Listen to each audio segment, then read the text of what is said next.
Le corps de gloire. Plus on commence à construire tôt ce que j'appelle le corps de gloire, et mieux c'est.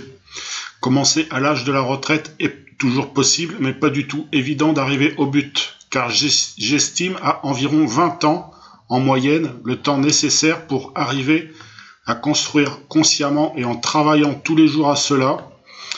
Bien entendu, ce temps peut être plus court ou plus long en fonction du potentiel de l'évolution et de l'assiduité de chacun. Je ne dis pas ça pour te décourager, c'est le travail de toute une vie. Mais si tu es prêt, ça viendra tout seul, et ça peut aller très vite, voire même très vite pour certains, car les énergies ont changé depuis que j'ai commencé.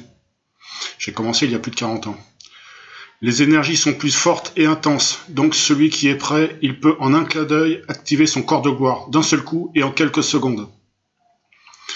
Ce que je nomme le corps de gloire est l'ensemble des corps énergétiques, à savoir les 12 chakras et les 12 corps subtils agissant en interaction les uns avec les autres, dans une harmonie parfaite.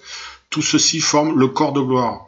Ça reste qu'une étape, certes primordiale, mais ce n'est pas l'aboutissement, il y a une suite. Pour commencer à activer le corps de gloire, il faut déjà commencer à ouvrir les chakras, tout un programme. Mais c'est ce que je décrirai plus loin dans ce livre, par des exercices très simples, en activant un seul chakra. Si tu es prêt, il s'ouvrira tout seul. Ensuite, nous essaierons d'ouvrir les autres. Et s'il ne s'ouvre pas, un exercice que l'on peut qualifier de remède de cheval peut y remédier.